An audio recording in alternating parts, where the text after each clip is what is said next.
Dear brothers and sisters in Panafricanists, good morning, good afternoon, or even good evening, depends where you are on earth.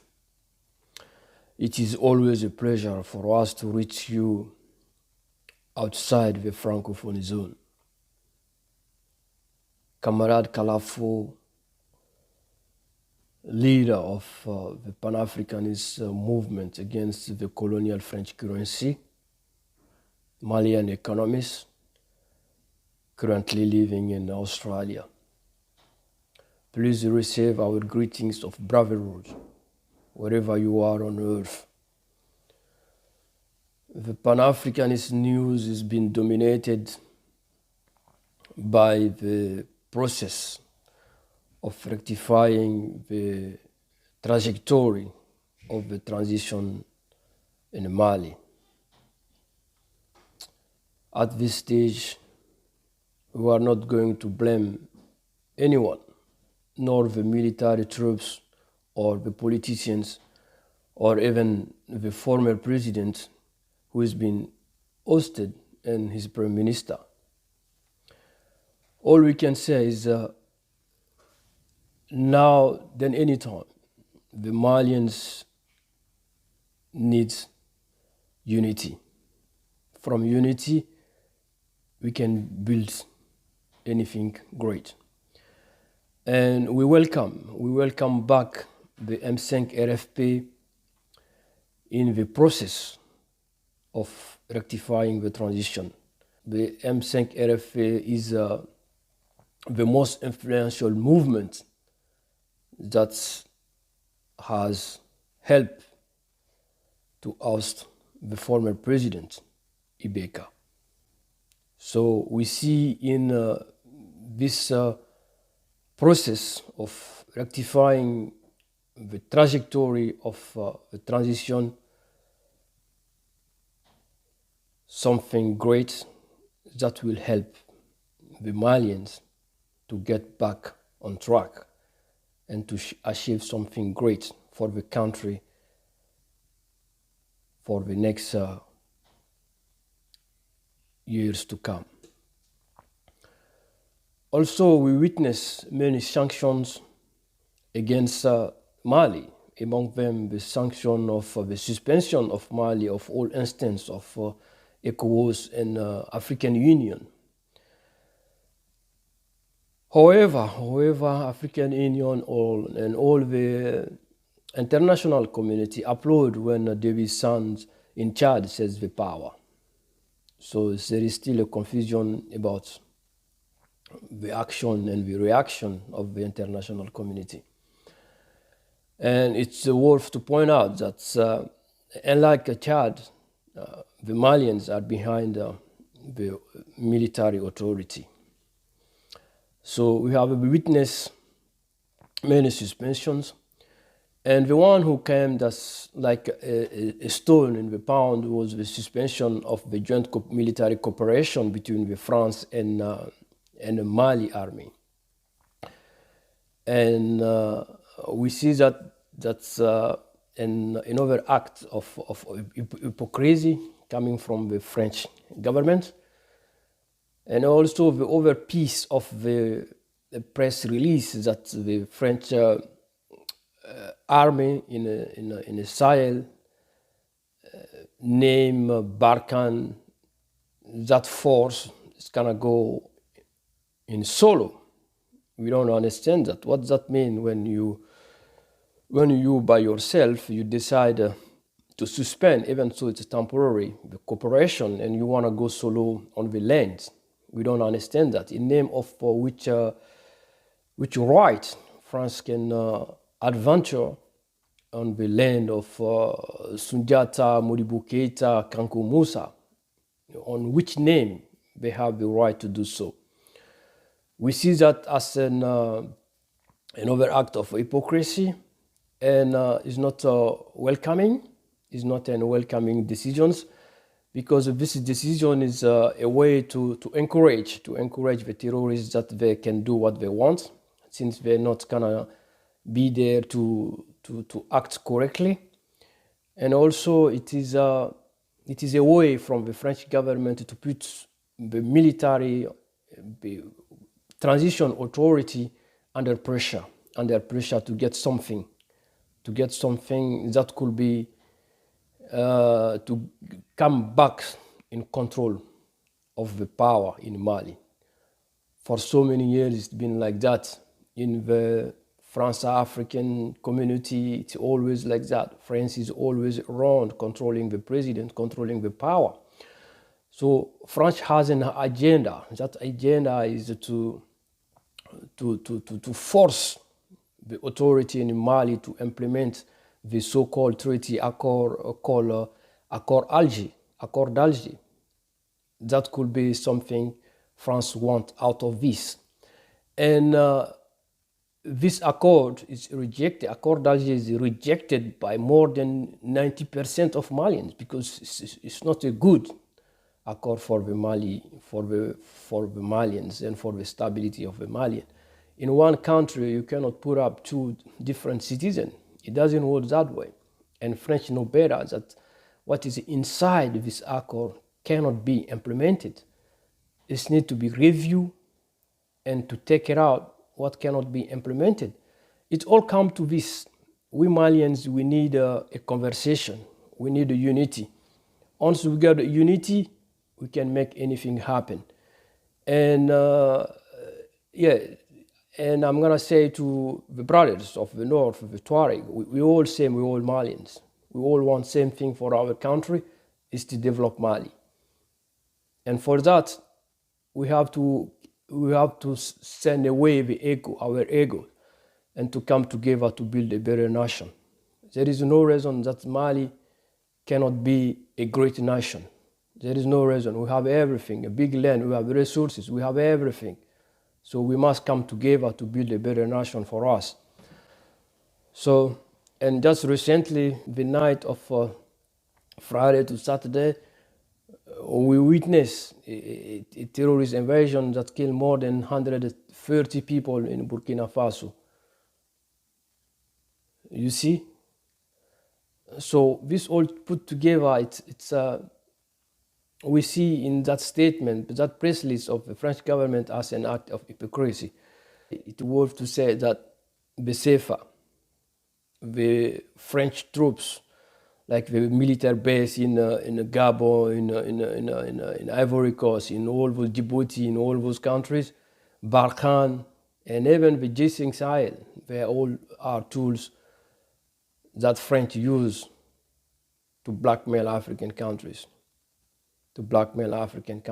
They are ways for the French government to put under pressure the African government to get something, some type of deal, some imperialist deal. It's important that everyone understands that. This week I took a stand in the ongoing conversation in a possible intervention of a Russian army in Mali and the Sahel. And I throw my support for the intervention of the Russian army in Mali and in Sahel. Because in 8 years, we didn't see any tangible results from the presence of the France as a superpower in Mali or in the Sahel. So today, it's important that Mali, in order to eject France as a superpower, to get in another power which is more stronger than France, and also to get a army power that is not subject to France or another superpower or France allies like the Western countries. And that power is only Russia. It's a superpower, second army on earth, and we believe that his presence can help to solve the problem in Mali, and all the Sahel. Because what's happening now, and we should not have any shame to do so, because all the Western countries through OTAN, they pay United States of America for their security. Against who? Against Russia. So there is no shame to ask for assistance. Let's get back to 1945, the French. Who freed the French country? Who freed the French? If not the Russian army, which come from everywhere to free them. There are so many Africans who died there for that. So there is no shame for it. It's a process. We are Pan-Africanists. We all want Africa to stand by himself, to walk in his own. But there are steps. There are steps. So any ego should not be put up there and say, nah, we have to deal. No, today we need a superpower like Russia to eject France. Because even in order to collect intelligence, we need that. We need that. We need that. And Russia has proven through his intervention in Syria, even now, currently in South Africa, that he can solve a disorder like this. It's time to stop, to end up the disorder in the Sahara. It's time. We can't keep going that way. It's been already 8 years, nothing great has happened. You just need to look at the Mali flag. When you watch the Mali flag, it's all in red, which is synonymous of the advance of the outlaws, the terrorists. All the Mali flag is today in red. What does that mean? It means that it's not secure. Only the capital city, Bamako, and some different places are not in red, in orange now. So when they're gonna go in red? So it's a matter to stand for Mali to stay as a country. That's what matters. And the problem goes beyond Mali, all the Sahel, Niger, Burkina Faso, even part of Chad, even in Nigeria, they're all affected. So it's time to stop it. It's time to stop it. We can't keep going like that. We can't live in endless war. We can't support that. So sometimes I blame the African Union. I say, well, what the African Union is doing for all this? Because I will have an hope that they could start something like African forces of defense, like taking 1,000 soldiers from each country. We are 54 countries, and put 1% of the GDP of each country, build somewhere a base, get weapons, all the training, everything that we need to protect Africa. If we had such force, that could go now in Mali to solve the problem. But we don't have it. And add to that, recruit the geniuses of Africans all around the world to plan something, a security plan for the next 50, 100 years. We have genius everywhere in the army sector or whatever. There is no, we have to be proud as Africans today, because there is no big university that an African man or woman didn't go there and finish with great marks, with honor. So what? It's just a matter of leadership. It's just a matter of leadership. It's time for African Union to really stand up and do great for Africans. It's true. We can't see that organization. What they're doing? They could be building road from Nairobi to Tanzania, from Nairobi to Ethiopia, or railways from South Africa to Senegal, and name that, because everything is about symbols, and put some symbols like the road of African Union or the railway of African Union, so the population can see something that's coming out of it. But we're not saying nothing. For instance, we are 54 countries in Africa. Are we going to live like that?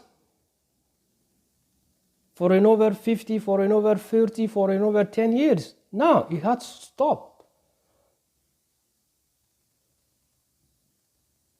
It has to stop. Today we need a unique currency for all African countries. A unique currency that can support our exportation. And what about resources? We got everything.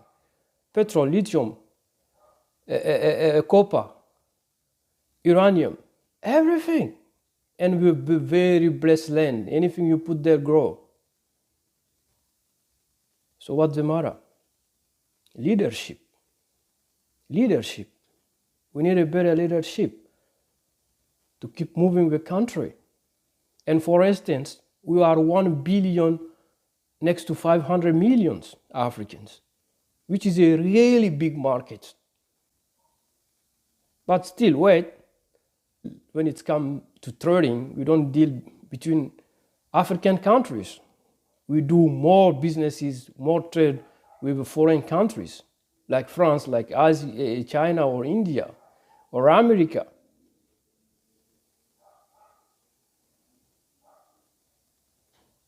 It's time to wake up.